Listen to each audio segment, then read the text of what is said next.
Shalom bien-aimés. Je voudrais dire un grand merci au pasteur Baron qui est pour moi un aîné dans la foi, comme il a dit tout à l'heure. Les gens qui nous ont encadrés dans notre jeunesse et qui sont pour nous, qui sont restés pour nous des modèles de constance, des modèles d'intégrité, des modèles de sérieux dans l'œuvre de Dieu, dans le Seigneur et dans le ministère. Et je prie que Dieu nous rende capables d'emboîter leurs pas. Amen. Je bénis le Seigneur aussi pour tous les hommes de Dieu qui sont ici présents. Je bénis Dieu pour le pasteur Joël qui nous a fait du bien dernièrement avec un merveilleux message qui nous a équipés. Thank you, Pastor, for being a blessing for the church in Kinshasa. And we hope that you will come back again. We don't want to miss all those treasures God has put in you. You have to come back. Il faudra que tu reviennes encore. Je bénis Dieu pour le pasteur Louison, il est avec nous ce matin et pour bien d'autres hommes de Dieu. Alléluia. Gloire au Seigneur.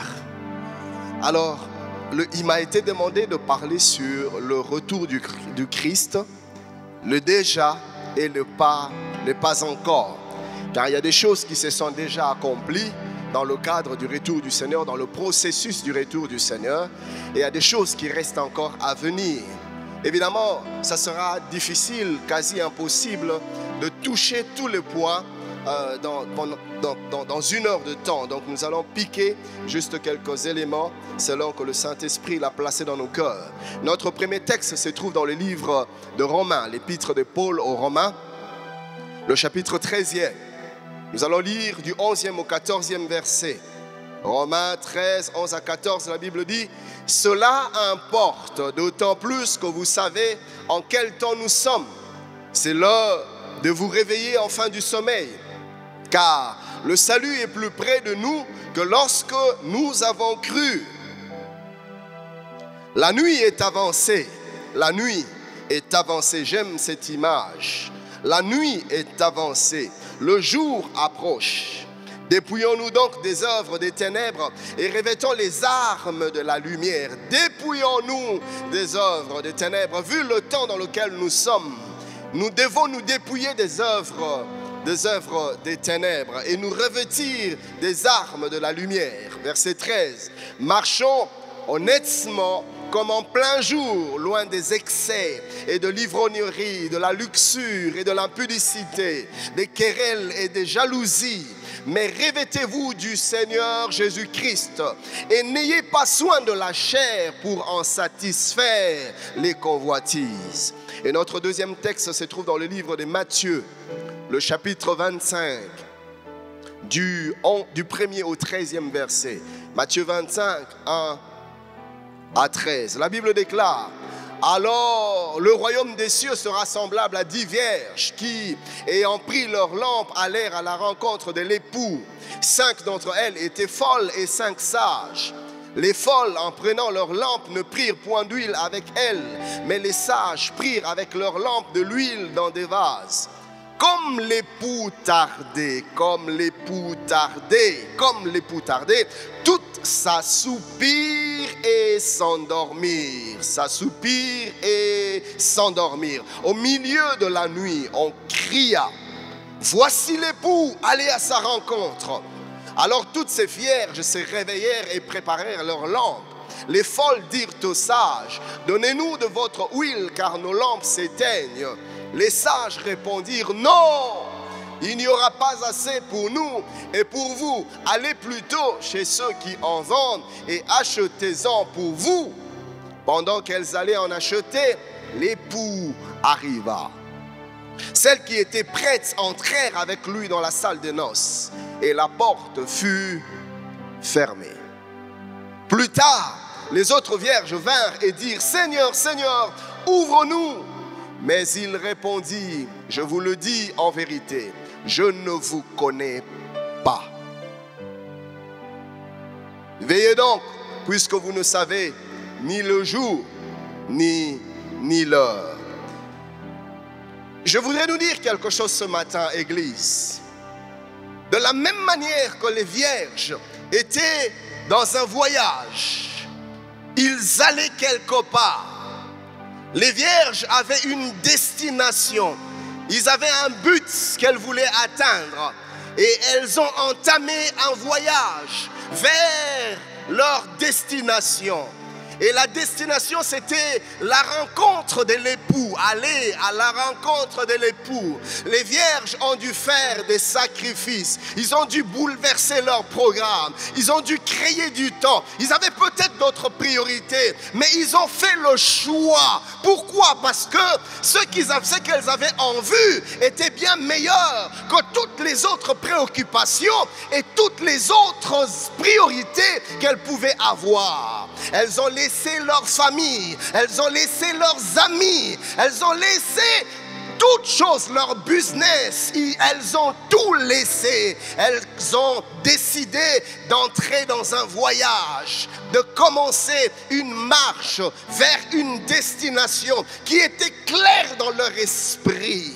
Elles n'avaient pas de doute sur le lieu où elles allaient. Elles connaissaient le lieu où elles allaient. Elles connaissaient ce qu'elles y allaient faire. Elles ne voyageaient pas sans savoir où aller.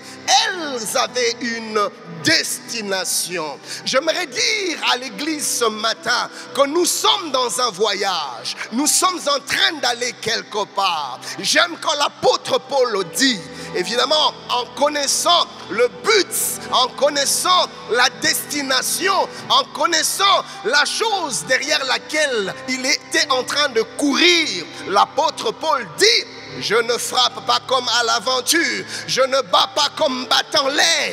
Je suis sérieux dans ce que je fais. Je ne me laisse pas distraire par n'importe quoi. Il y a des choses que j'ai mis à côté. Il y a des choses auxquelles je me suis détourné. Pourquoi? Parce que je sais ce après quoi je cours. Je ne cours pas comme à l'aventure. Ne me distrayez pas, ne m'arrêtez pas, ne m'alourdissez pas. Je sais ce que je fais.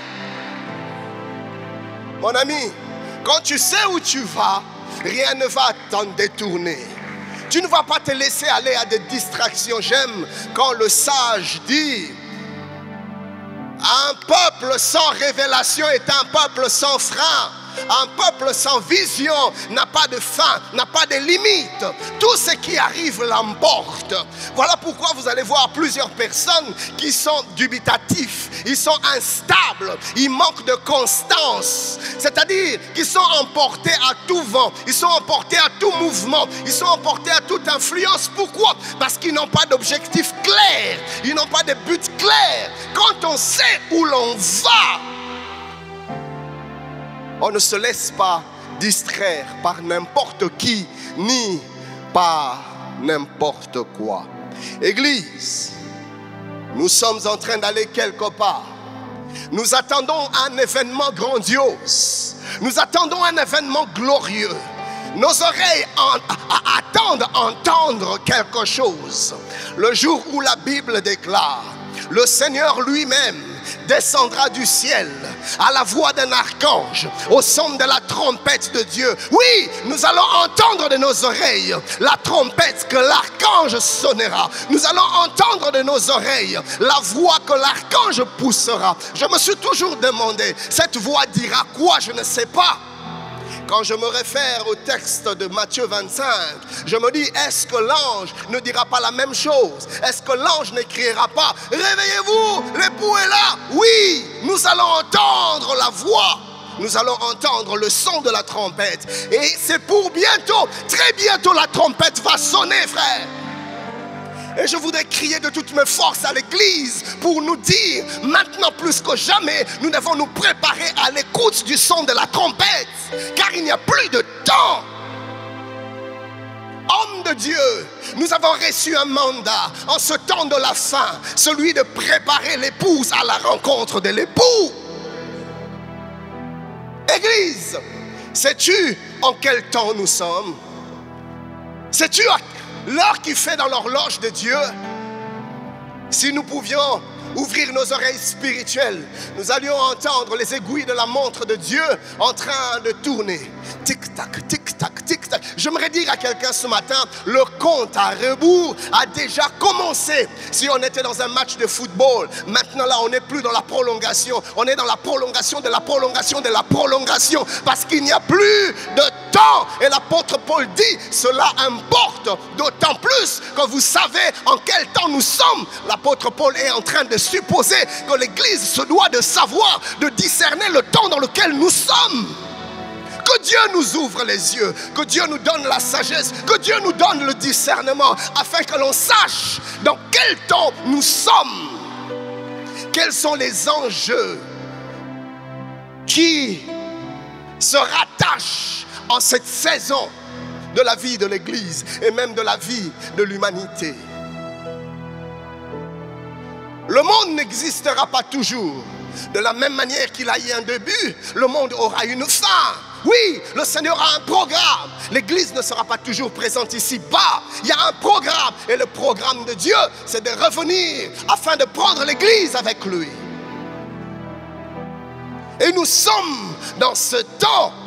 Malheureusement, l'Église semble ne pas le reconnaître. L'Église semble ne pas le savoir. Rien que quand je nous regarde, rien que quand je nous vois, comment nous agissons, comment nous réagissons, quelles sont nos priorités, où est-ce que nous avons placé nos priorités, je me rends compte que nous sommes complètement dans de la distraction. Des fois, j'écoute les messages que nous, les hommes de Dieu, nous prêchons. L'heure est grave et l'Église devait être préparée à la rencontre de l'époux, mais nous passons notre temps dans des futilités. Nous tournons le cœur des hommes vers la terre, nous tournons le cœur de l'Église vers les choses d'en bas. Jésus a dit, faites de toutes les nations mes disciples. Il a dit, ne vous préoccupez pas de ces choses, de quoi vous serez vêtus, qu'est-ce que vous allez manger. Ne vous préoccupez pas de ça, le Père Céleste sait que vous en avez besoin, il va pourvoir. Ne vous occupez pas de ces choses. Jésus va même plus loin. Il dit, ça, c'est des païens qui s'en occupent. Agir comme ça, c'est agir comme des païens. Mais pourtant, c'est ce que nous faisons aujourd'hui dans l'église. Nous ne prêchons que le matériel. Nous ne prêchons que la terre. Nous ne prêchons que le bien terrestre. Et l'apôtre Paul le dit dans l'épître aux Corinthiens. Malheur à nous, si c'est sur cette terre seulement que nous espérons en Christ. Il dit, nous sommes les plus malheureux de tous les hommes. Notre destinée est bien plus glorieuse que les choses d'en bas. Écoutez, Dieu n'a pas envoyé son fils mourir à la croix pour que tu t'achètes une nouvelle voiture. Quelle aberration! Nous avons réduit l'évangile de Dieu à des banalités, à des futilités. Et matin, midi, soir, du 1er au 30, ceux qui se tiennent à la chair nous parlent des voitures, nous parlent des maisons, nous parlent des mariages, nous parlent de l'argent, des futilités, des banalités, des choses que les païens recherchent. L'Église, nous ne devons pas être focalisés à ces choses. Nos regards doivent être tournés ailleurs. Nous passons plus de temps à parler. J'entends même aujourd'hui de plus en plus un certain genre de prédicateurs. On les appelle des prédicateurs, des motivateurs. Pour nous motiver. Vous voyez? Aujourd'hui, nous formons une race d'hommes et de femmes qui sont plus tournés vers leur propre intérêt que vers les intérêts de Dieu. Vers eux-mêmes. Regardez les églises aujourd'hui. Nous ne préoccupons plus de ce qui préoccupe le cœur de Dieu, le salut des âmes, la consécration de ceux qui lui appartiennent. Nous sommes dans autre chose. Nous sommes dans autre chose. Dernièrement, je parlais avec le pasteur Louison qui me disait, si jamais les apôtres Paul, les Pierre devaient revenir aujourd'hui, mais ils ne vont plus reconnaître l'église. Nous sommes dans quoi? C'est quoi ça? Ce n'est pas l'église que nous avions laissée. Et ainsi, quand Christ regarde avec un œil prophétique l'église, il dit, quand le Fils de l'homme reviendra sur terre, trouvera-t-il de la foi? Trouvera-t-il la foi sur terre? Oh Église, sais-tu en quel temps nous sommes? Quand je nous regarde agir, quand je nous regarde faire, quand je nous regarde entendre, tout me porte à croire que nous ne prêtons pas attention aux enjeux de l'heure. Nous ne prêtons pas attention aux enjeux de l'heure. Et comme conséquence, cela a affecté la qualité de notre vie, la qualité de notre relation avec le Seigneur. Nous sommes si faciles à succomber à la séduction. Nous avons perdu la fermeté. Mais quand je vois des hommes comme Moïse qui, pour la Bible parlant de Moïse dans les livres aux Hébreux, le chapitre 11e, la Bible dit que Moïse refusa d'être appelé fils de la fille de Pharaon. Moïse n'était pas n'importe qui en Égypte. Moïse habitait dans le palais du roi. Moïse n'habitait pas dans un banlieue égyptienne, non.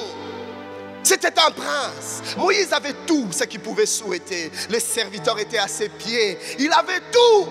Mais il a regardé ces choses comme de la boue. Un peu comme dit l'apôtre Paul. La Bible déclare, il refusa. On ne lui a pas arraché. On ne l'a pas contraint de son propre gré. Délibérément et volontairement. Il a dit non à la gloire de l'Égypte. Mais aujourd'hui, l'Église est en train de se détacher aux choses après lesquelles Moïse courait, Pierre courait pour s'attacher aux choses que Moïse a refusé. Jesus help me. Voilà pourquoi nous sommes si vacillants, parce que nous avons perdu l'essentiel. La Bible déclare, il a préféré l'ignominie, l'opprobre et la honte avec ses frères. L'ignominie de Christ, il a préféré la vie de Christ avec ses frères, peu importe le prix. Le prix de l'esclavage, le prix du dénuement, le prix de la pauvreté. Moïse a dit, je préfère être pauvre avec Dieu que jouir des biens de l'Égypte sans Dieu. Pasteur Kenneth, tu es en train de parler de la pauvreté. Non, je déteste la pauvreté. Je suis en train de parler de Dieu avec ou sans la richesse. Oui. Pourquoi Moïse agissait ainsi? La Bible nous dit parce qu'il avait le regard sur une destination. Il avait le regard sur quelque chose. Quand tu sais ce après quoi tu cours, rien ne va te distraire. La Bible nous parle de Daniel. La Bible dit Daniel résolut de ne pas s'essuyer avec les mets du roi. Pourquoi? Parce qu'il avait un objectif clair dans son esprit. Et plus tard, il dit, ceux du peuple qui connaîtront leur Dieu agiront avec fermeté. D'où vient cette fermeté? D'où vient cette détermination? D'où vient cette persévérance à toute épreuve? Regardez, Shadrach, Meshach et Abednego, on les menace de se prosterner devant la statue, devant les idoles, ou sinon on les jette dans la fournaise. Ils étaient capables de regarder le roi et de lui dire, oh roi, vis éternellement. Ils ont honoré le roi, mais ils étaient fermes. Ils lui ont dit, là-dessus nous n'avons pas besoin de discuter, là-dessus nous n'avons pas besoin de transiger. Bien aimé, il y a des choses pour lesquelles on ne discute pas. Je ne discuterai pas ma communion avec Dieu, je ne discuterai pas l'authenticité de mon attachement avec Dieu. Non! Nous n'avons pas besoin de discuter, car nous savons que notre Dieu est capable de nous délivrer de ta main. Oui, Dieu est capable. Mais il ne s'arrête pas là, ils ajoutent, et même si Dieu ne nous délivre pas, nous ne nous prosternerons pas. Bien-aimés, que l'Église se réveille, que Dieu nous donne encore aujourd'hui des hommes et des femmes à la trempe de Daniel. Diplôme ou sans diplôme, moi je serai attaché à Dieu. Voiture ou sans voiture, je serai attaché à Dieu. Maison ou pas maison, je serai attaché à Dieu. Mais qu'est-ce que nous avons prêché? Que prêchons-nous dans nos églises? Que de matériel, que de matériel, que de matériel. Au point que ceux qui ne sont pas matériellement bénis ont l'impression d'avoir été rejetés par Dieu. Sottise. Sottise. Que le Seigneur nous ramène à sa pensée. Et c'est ainsi que l'Église est devenue faible aujourd'hui. Faible. Pourquoi? Parce que nous avons perdu nos repères.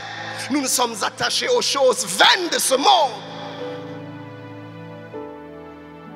Sais-tu, Église, en quel temps nous sommes?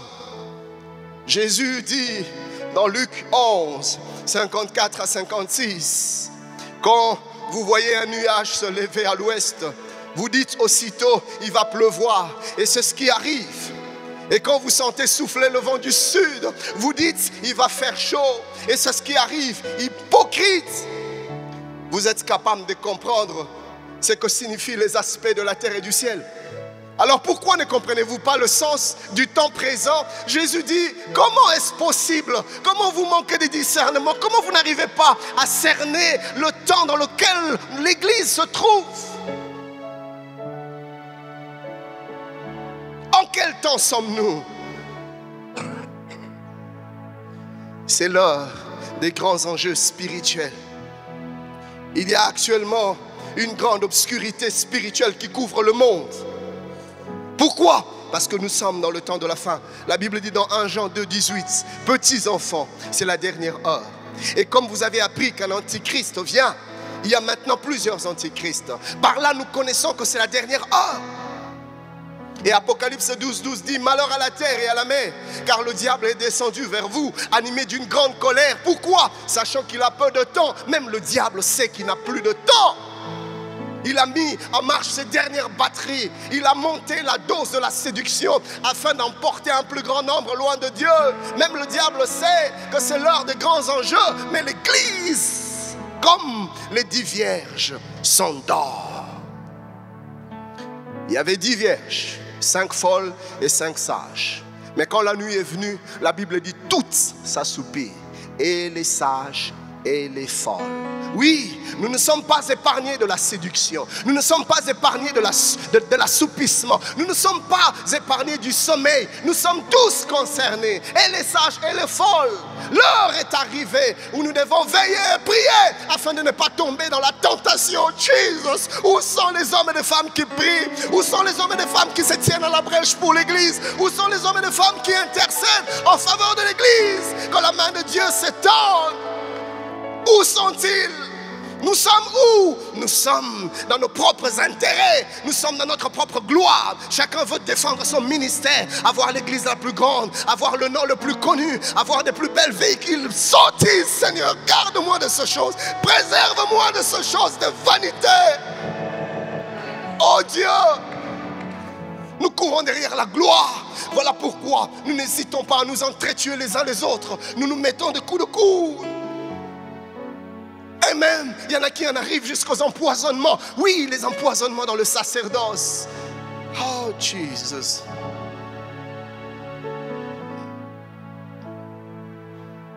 L'obscurité a envahi le monde.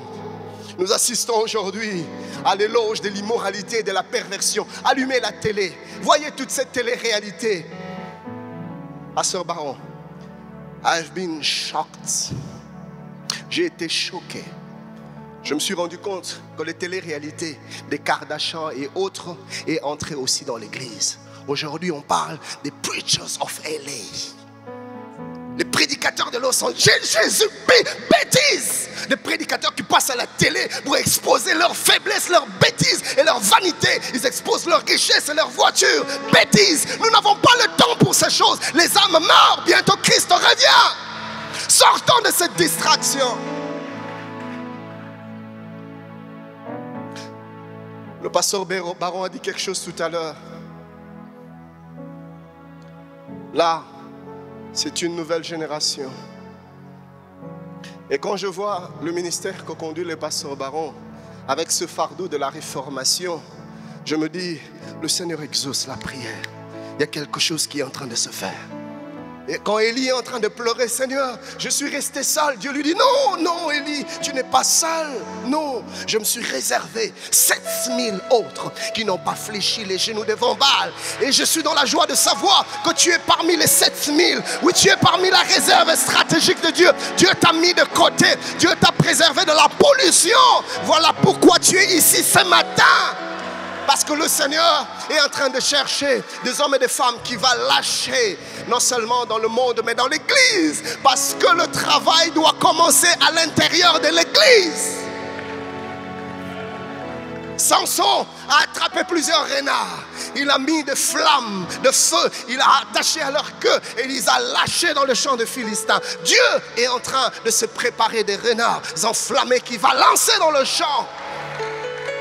Et ces assises sont pour nous de temps où le Seigneur nous façonne, le Seigneur nous forge. Je prie qu'après ces temps, que ta vie ne soit plus jamais la même, que ton ministère ne soit plus jamais la même.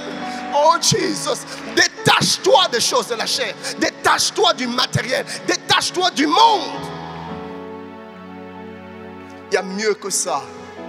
Et même quand je parle du détachement, ce n'est pas que par rapport aux richesses de ce monde, aux plaisirs de ce monde, même par rapport aux souffrances de ce monde. Oui, plusieurs se sont détournés de Dieu, pas parce qu'ils ont eu un peu plus qu'avant, mais justement parce que Dieu a permis qu'ils passent par des moments d'épreuve où ils ont manqué. Dieu a permis les pleurs, Dieu a permis des moments de souffrance, et plusieurs ont lâché. J'aime quand l'apôtre Paul dit, les souffrances du temps présent ne seront être comparées à la gloire à venir. Il y a une gloire qui arrive qui est bien plus. Mon ami, ne lâche pas. Je ne sais pas par quoi tu es en train de passer, mais accroche-toi. Mieux vaut mourir en manquant de tout, mais en partant avec Christ, que vivre en ayant tout et en manquant Christ. Changeons nos messages dans nos églises. Écoutez, homme de Dieu, on n'engendre que selon son espèce. On ne se reproduit que selon sa nature. C'est que nous sommes. C'est le genre d'église que nous allons reproduire. C'est le genre de fils que nous allons reproduire. La Bible dit, si les prémices sont saintes, les restes le sera aussi. Si la source est pure, l'eau qui jaillira sera aussi pure. Mais si la source est infectée, l'eau sera empoisonnée. Et je prie que le Seigneur nous ramène sur ses voies. Nous vivons dans un temps où le mal est acclamé. Mais ce n'est pas étonnant, Jésus l'a prophétisé. Dans le dernier jour, le mal va s'accroître. Et c'est ce que nous sommes en train de vivre, bien-aimés. Nous vivons un temps où le monde rejette Dieu. Et même à l'église, stratégiquement, nous sommes en train de rejeter Dieu. Un christianisme sans Christ. Et l'apôtre Paul dit, ayant l'apparence de la piété, mais régnant ce qui en fait la force. C'est les signes du temps de la fin. Nous sommes dans les apparences, nous sommes dans la forme, mais nous avons perdu le fond. Nous avons perdu l'authenticité. Nous avons perdu le véritable. Nous avons perdu Christ. Mais nous prêchons au nom de Christ. Nous nous servons de Christ. Au lieu de servir Christ, nous nous sommes mis à nous servir de Christ pour nos propres intérêts. Et c'est la forme. Le fond n'y est plus. Les apparences. Nous avons régné ce qui en fait la force. L'apôtre Paul dit dans 2 Thessaloniciens 2,7, le mystère de l'iniquité agit déjà. Église, nous devons nous réveiller. Parce que le mystère de la méchanceté, du mal agit déjà. C'est déjà à l'œuvre. Il opère. Et ce qui est dur à croire, c'est que l'esprit du mal n'agit pas que dans le monde. L'esprit du mal est entré dans l'église et il opère. L'obscurité est entrée dans l'église. Matthieu 25, 5, la Bible dit, comme l'époux tardait, toutes s'assoupirent et s'endormirent. Et aujourd'hui, certains disent, oh pasteur, ces choses sont bonnes, mais depuis le temps qu'on nous parle de son retour. La patience de Dieu n'est pas la faiblesse de Dieu, mais c'est l'expression de son amour.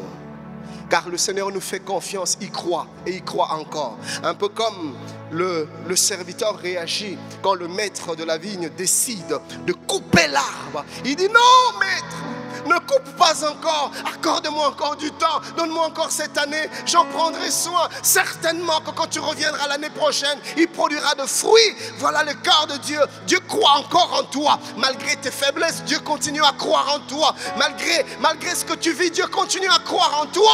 Et il t'accorde encore du temps. Non, je sais qu'il peut changer. Non, je sais qu'il peut encore comprendre. Non, accorde-lui encore du temps. Alors arrête de prendre la patience de Dieu comme une faiblesse. C'est l'expression de son amour, parce qu'il croit encore que quelque chose de meilleur peut sortir de toi.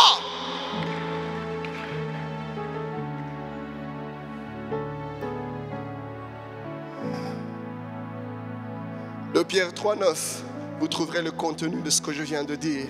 Le Seigneur ne tarde pas dans l'accomplissement de la promesse, comme quelques-uns le croient, mais il use de patience envers vous, ne voulant pas qu'aucun périsse, mais voulant que tous arrivent à la repentance.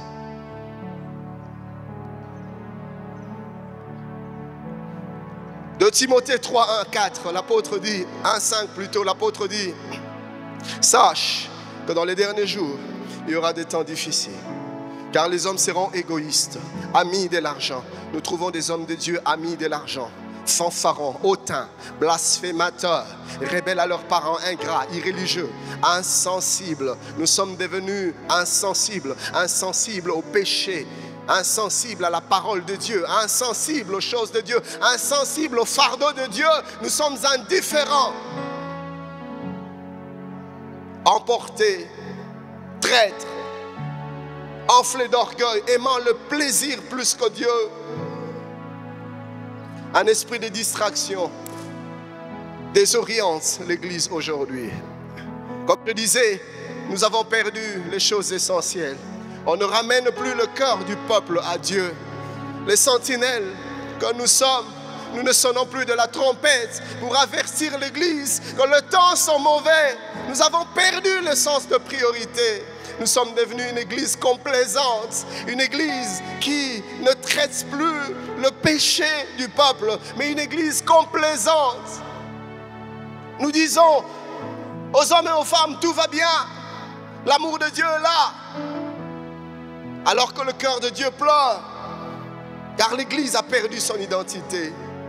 L'église sombre dans un évangile social complètement centré sur l'homme. Un évangile social. Cet évangile social ne transformera jamais de cœur. J'ai vu des cultes qui ressemblent à des shows, des orateurs. Des orateurs qui parlent de leur richesse, de leurs avoirs, qui parlent d'eux-mêmes, qui parlent de leur voyage bêtise. Nous avons perdu la passion des âmes. Où sont les hommes et les femmes qui pleurent encore pour la conversion des âmes? Des choses qui tiennent Dieu à cœur au plus haut niveau, au plus haut degré. Mais nous avons perdu la compassion des âmes, des églises dans toutes les avenues, dans toutes les rues. Mais nous n'envahissons pas le monde. Pourquoi? Parce que parler de Jésus, ce n'est pas une priorité pour nous. Nous travaillons pour nous-mêmes.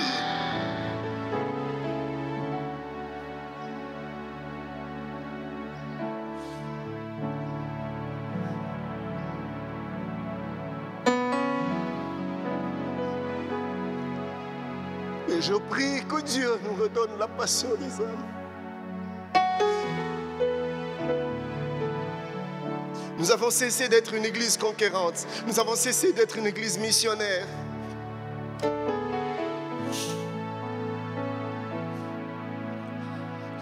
L'apôtre Paul dit dans Romains 10, 13 à 15. Car quiconque invoquera le nom du Seigneur sera sauvé. Comment donc invoqueront-ils celui en qui ils n'ont pas cru? Et comment croiront-ils en celui dont ils n'ont pas entendu parler? Et comment en entendront-ils parler s'il n'y a personne qui prêche? Et comment y aura-t-il des prédicateurs s'ils ne sont pas envoyés? Selon qu'il est écrit qu'ils sont beaux les pieds de ceux qui annoncent la paix, de ceux qui annoncent de bonnes nouvelles. Nous sommes dans autre chose. Nous sommes dans autre chose. Nous sommes dans autre chose. En ce temps de la fin, nous assistons à l'émergence d'un autre évangile. L'apôtre Paul dit dans Galates 1, 6 à 9.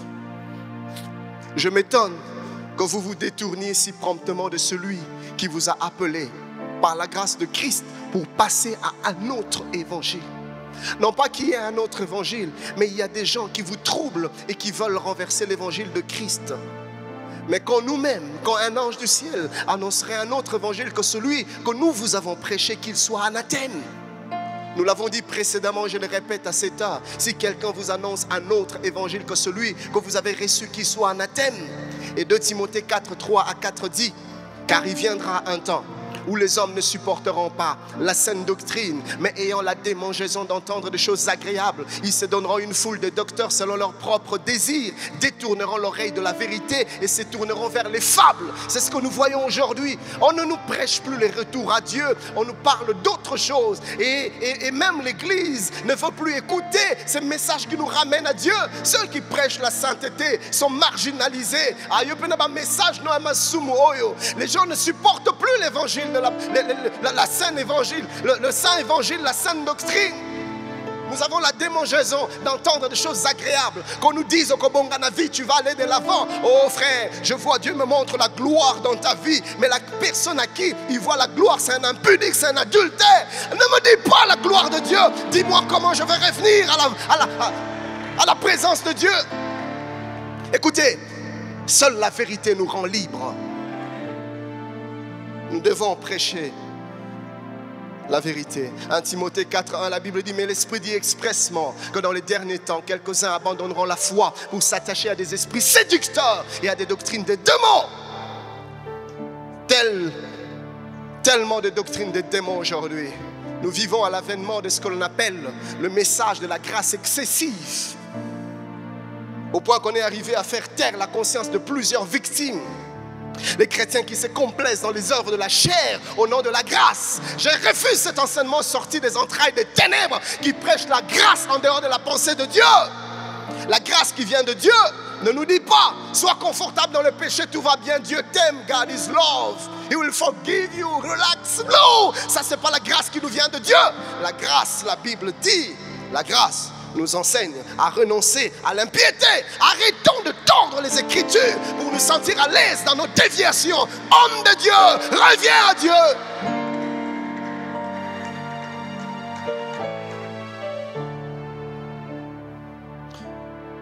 Nous avons perdu notre espérance suprême, le retour du Christ. La nuit dont le monde fait que l'on perde la conscience du retour imminent de notre Seigneur Jésus-Christ. Du reste, on n'en parle pas, ou on en parle très peu. Il y a des églises où on ne parle pas du retour de Jésus. Il y a des églises où on ne parle pas de l'enlèvement. Il y a des églises où on ne parle pas du règne de l'Antichrist. Des chrétiens et voire même des serviteurs de Dieu qui ne connaissent pas ça. Comment en ce temps si prophétique, nous pouvons ne pas connaître ces choses si essentielles pour l'avenir de l'église, du monde et d'Israël? Comment? C'est des choses que nous devrions prêcher pour préparer le monde, préparer l'église. Mais on ne parle plus de retour de Jésus. On ne parle plus de l'enlèvement. Ça serait étonnant de voir que dans des grandes églises, mais les membres ne connaissent rien sur l'enlèvement ni sur le déroulement. Les gens ne connaissent rien sur le retour du Christ. Les gens ne connaissent rien. Pourquoi? Parce que le prédicateur n'en parle pas. Et quand tu leur dis, qu'est-ce que tu entends comme excuse? Oh pasteur, ce n'est pas mon appel. Moi je n'ai pas reçu la vocation de parler des choses du temps de la fin. Insensé! Nous sommes dans le temps de la fin. Quelle vocation as-tu reçue toi? En ce temps-ci, tu parles de quoi? La prospérité? Oui, c'est ça la doctrine venue de l'enfer qui a détruit notre église aujourd'hui. Le message de la prospérité. Tu seras prospère. Dieu va te bénir. God will bless you. Bêtise. En ce temps où les hommes vivent dans le péché, dans la compromission, et Christ est à la porte au point de rentrer, nous allons dire aux gens, prospérité, prospérité. Bon, tu vis dans le péché, prospérité. Quelle prospérité? Avoir 2-3 voitures, c'est ça la prospérité?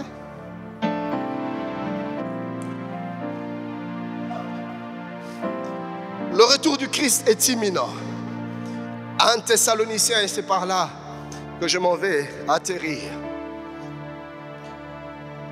Déjà même Matthieu 25:6, la Bible dit au milieu de la nuit. J'aime l'image de la nuit. La nuit, c'est quand tout le monde dort.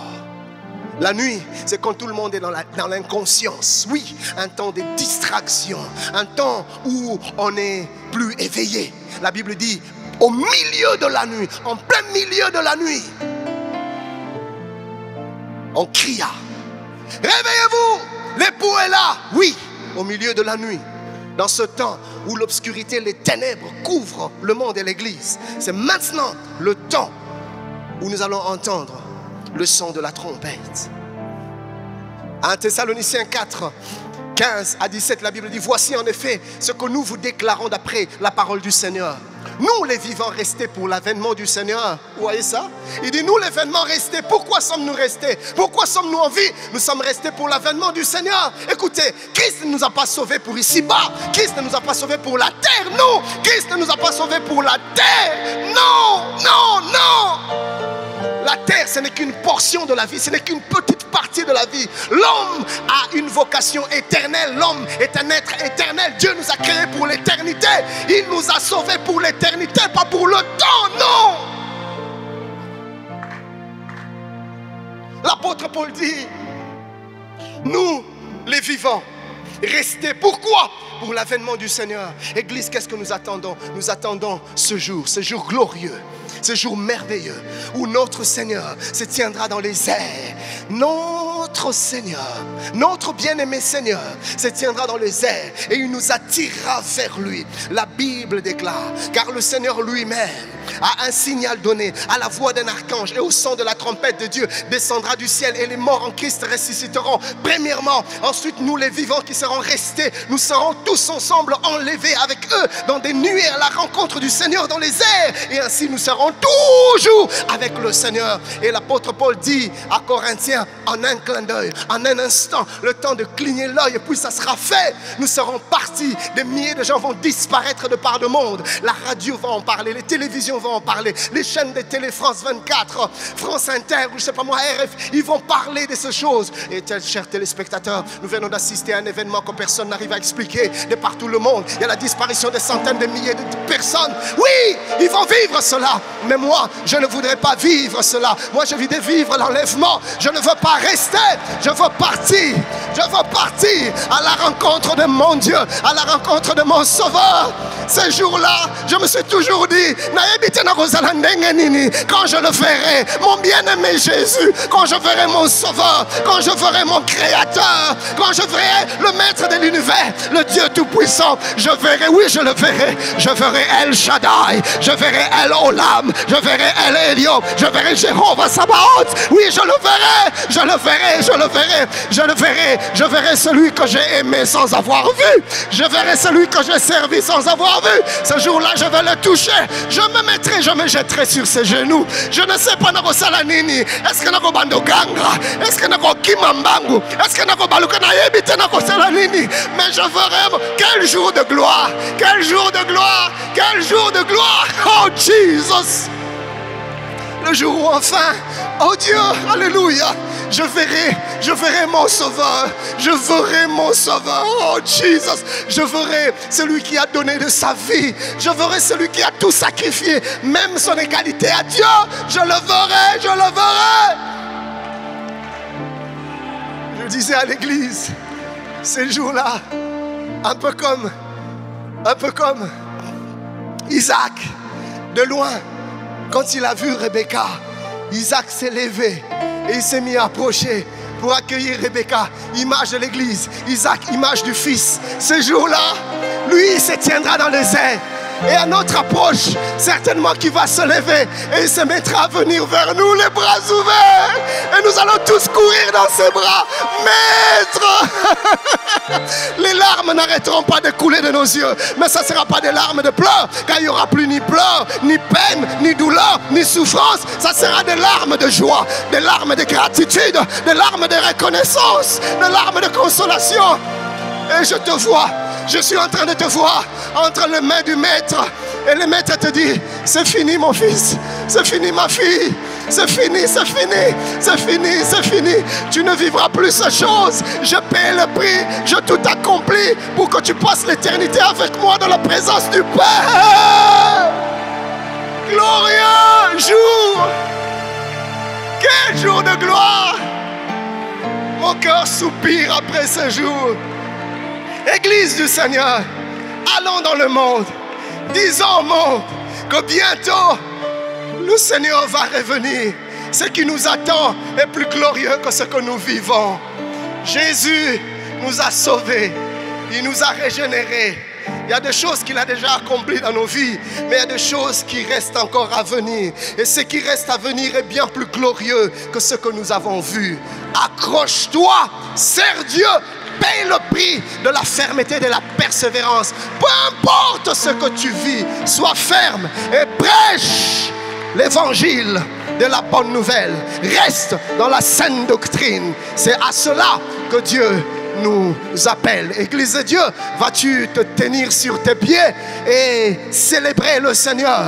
Lui qui revient bientôt par des acclamations, des bruits de joie, des cris de joie. Oui, célébrons Dieu, car il est fidèle. Celui qui a fait la promesse est fidèle. Celui qui a fait la promesse est fidèle. Non, célébrons Dieu, célébrons Dieu, célébrons Dieu, célébrons Dieu. Il est fidèle. Il est fidèle. Il a dit, je m'en vais vous préparer une place. Si cela n'était pas, je vous l'aurais dit. Je vais vous préparer une demeure et je reviendrai. Ce n'est pas un homme pour mentir, ni un fils d'homme pour se repentir. Ce qu'il dit, il accomplit. Il a le moyen de sa politique. Il est un père responsable. Il reviendra, car il a dit qu'il reviendra. C'est notre espérance glorieuse. Que rien ne nous distrait. Que Dieu vous bénisse.